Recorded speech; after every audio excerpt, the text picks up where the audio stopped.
Welcome to this episode of Chattin with Staxx. I'm your host, Bill Staxx, and today I got Jack O'Halloran. Hey, what's up, brother? What's up, Jack? How you doing, man? Doing the best I can, whatever they'll let me get away with. I hear that. You have been in some iconic movies like Superman. We were just talking about that earlier. How many years has it been since Superman was created? 45. 45 years. It's amazing. 45 years, and it still stands up as the best, one of the best, superhero films ever done. Yeah. So what was it like for you to be involved with that film? What was the start of your involvement with the film, and what was it like to step on the set the first day? I was doing a film with Gene Hackman called March or Die down in Spain, and they sent the script down, and Hackman and I flew up to London to meet Richard Donner. And the character that I did in Superman was originally a master scientist, and they lobotomized him because he was hanging around with General Zod. That was his punishment. And so Donner said to me, how do you feel about doing a mute character? And I said, I embraced that. I said, I read the script. I said, I embraced it because Jackie Gleason was a friend of mine, and he did a picture called Jigo playing a deaf, dumb mute. He won an Oscar. I said, if I ever got an opportunity to do a character with body language and facial expression, I would embrace doing it. And this script is ideal because General Zod is a vicious guy. Sarah was a man eater. Somebody had to relate to the kids. So he said, I'm going to take this big brutish guy and play him like a child. And it worked out pretty well, So your first day walking onto the set, what was it like? And who were the first people that you met on the set? Well, Sarah and Terrence, but then first day we worked, it was amazing. In the beginning of Superman 1, when we're in the rings before they put us into the glass, prison. Brando was there, and all the actors, like the judges, they're saying guilty, guilty, guilty. You had some of the finest actors in England. Trevor Howard. I mean, it was just amazing to see all the talent that was connected to this film. And of course, Brando is Brando. Brando is magnificent. Good guy. So what was your first day like? You walk on there and you see all these iconic stars. You've already been in a few films at this point, right? Yeah. I mean, to me, it was Brando. Brando couldn't wait to meet me because he's from New York, and he knew my father, and Robert Mitchum said, when you go down to the set, go over and say hello to Brando and tell him I said hello. And I went down to the set the first day that he came there to see him, and he was surrounded by news people and all, reporters and everybody. And he saw me and he ran right over. Hey, Jack, how you doing, bro? And he and I became very good friends. And Brando is an amazing. He's like, you get people like Brando and Mitchum and Omar Sharif and people like that. When they walk on the set, you could hear a pin drop. People respect them that much. Yeah. So it's kind of a great. It's a lot of fun working with people like that because they're right down the business of what they do. Yeah. So you and Marlon Brando have this connection from New York. Yeah. And did Marlon Brando have a relationship with your father? He knew of him. He just he was young, very young when Albert was killed in '57. But Albert was like a legend in New York. He still is. A lot of people might not know what we're talking about, but you are the son of the legendary gangster Albert Anastasia. He was that. He was Albert was a pretty good guy. He was very clever. He was very smart. He was against drugs. That's why they killed him. He just wouldn't go into drug business, and he controlled all the harbors. So, he just and Brando, when Brando did The Godfather, Albert was the character that he was playing, because when they went to Brando to get into the drug business, he said, if we touch it, our children will touch it. It'll be the downfall of the families. Well, that's what my father said. And he was right. I mean, it caused nothing but upheaval in the whole family system. And then Genovese ended up going to prison for the rest of his life because of drugs, right? Yep. It happened exactly what my father said would happen. Happened. It just caused a lot of mayhem, and they forgot how to make money. They got into drugs and prostitution, and that's not what it was about. They were making, and Costello, they tried to kill Costello, and Costello told them the same thing. And Frank had the greatest political book, and he said, if we get in this business, we're going to lose all of our political contacts. They will tolerate all the things that we do, but they're not going to tolerate the drug business.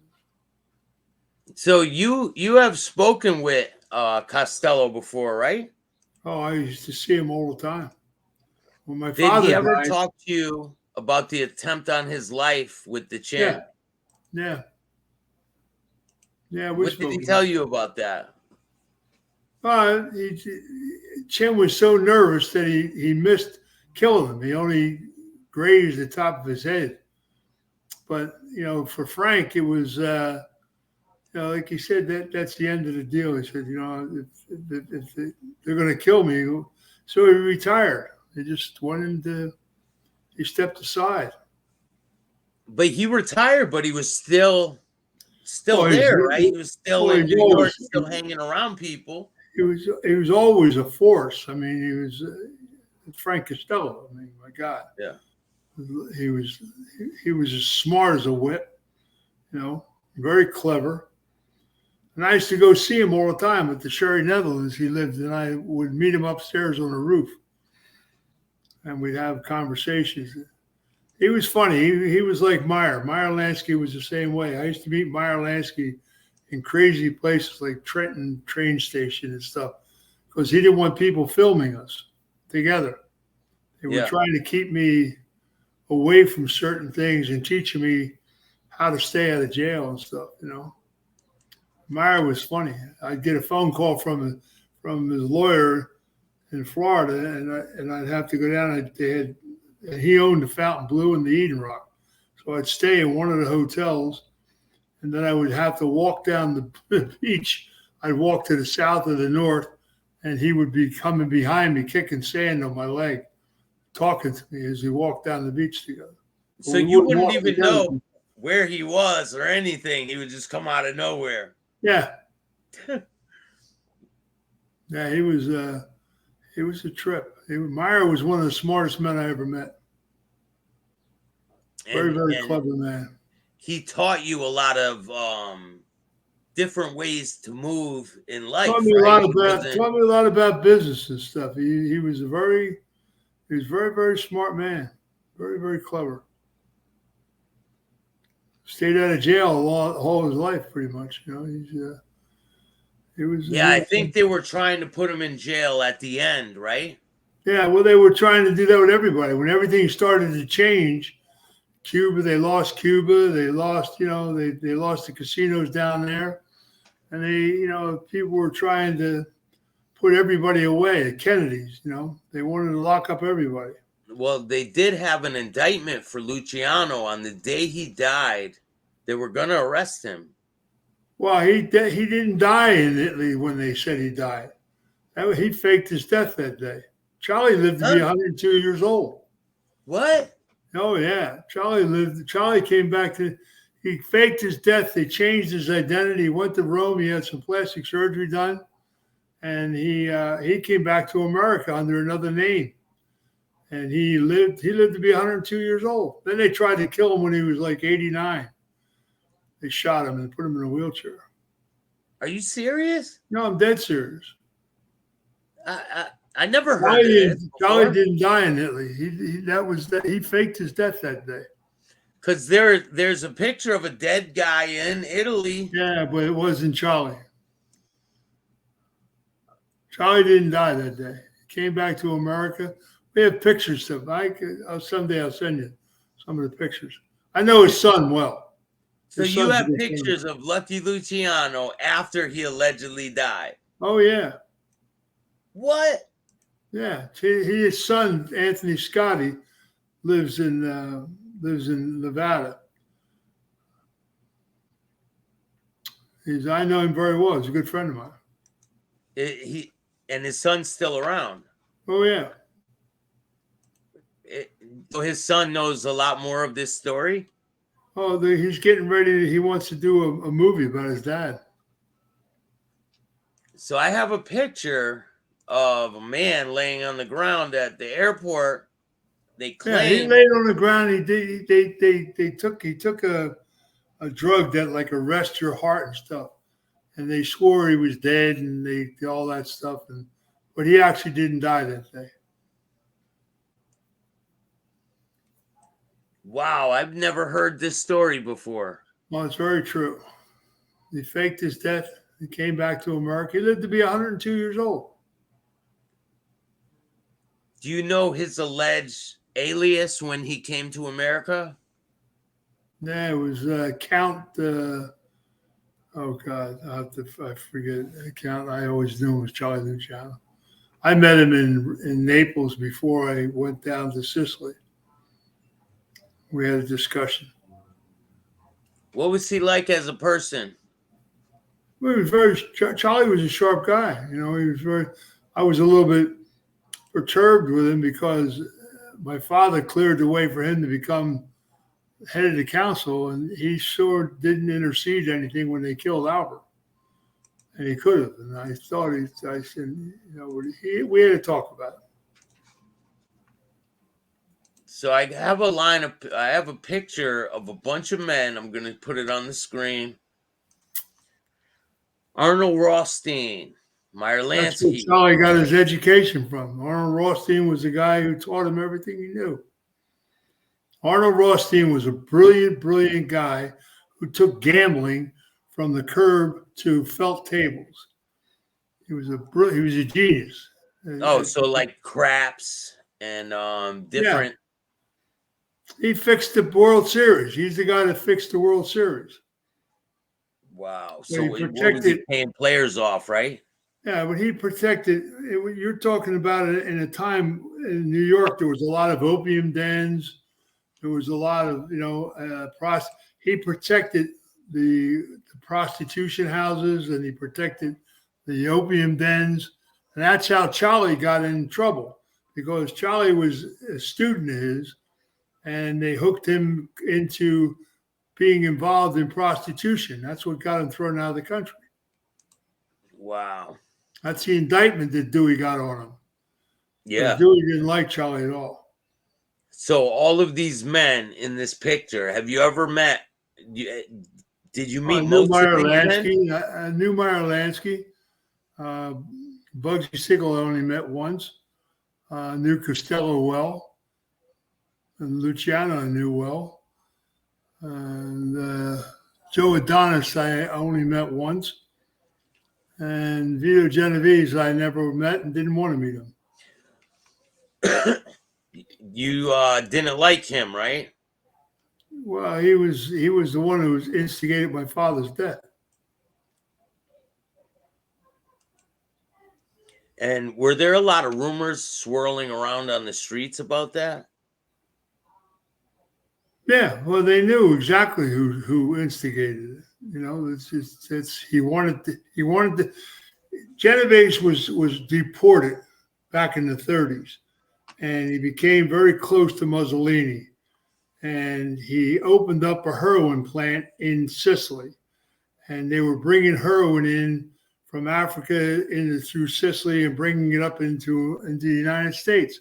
And the Italians that were involved in that were not allowed to be called Italians. They were called Zips. Yeah, that was a slang for them, Well, right? they called them Zips because they didn't want association. The old timers weren't into the heroin business. Genovese talked them into we got this plan. We're making a lot of money, and you got to read my book, son. Trust me, I'm gonna work on that. I Matter explained of why. fact, I'm gonna order one very soon because I need to read that, the family legacy one. Yeah. Yeah, I'm really interested in that. I need a signed copy. Not a problem. So after Albert gets killed, this is Albert's brother, right? Anthony? Yeah.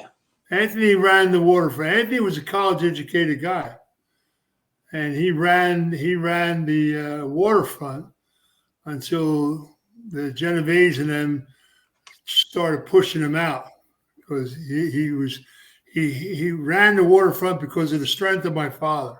What was his position after Albert's death? Well, he still ran the union and everything down there, but it just got weaker and weaker. He still, when they did the picture on the waterfront, that was about Anthony Anastasia. They did the movie On the Waterfront. Yeah. What was that? I'm gonna look up all these. Like Anthony was strong. Anthony had a strong entity. He lived in Brooklyn. He stayed in Brooklyn. Did he want to get revenge for his brother's death? He wasn't like Albert. He was a businessman. Anthony was he was very, very clever businessman. What are some other big names that were around during these times that stand out to you?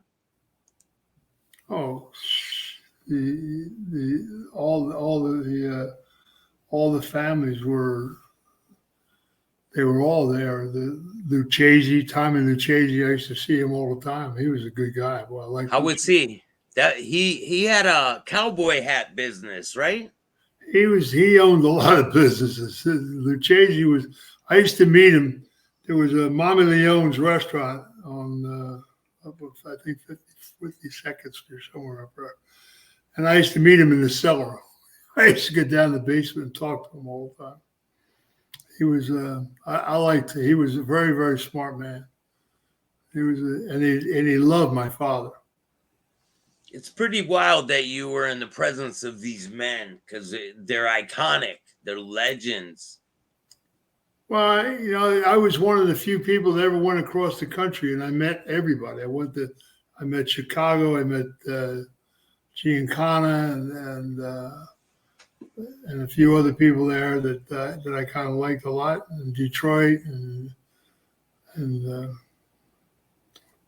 Who's one of the scariest gangsters you've ever met?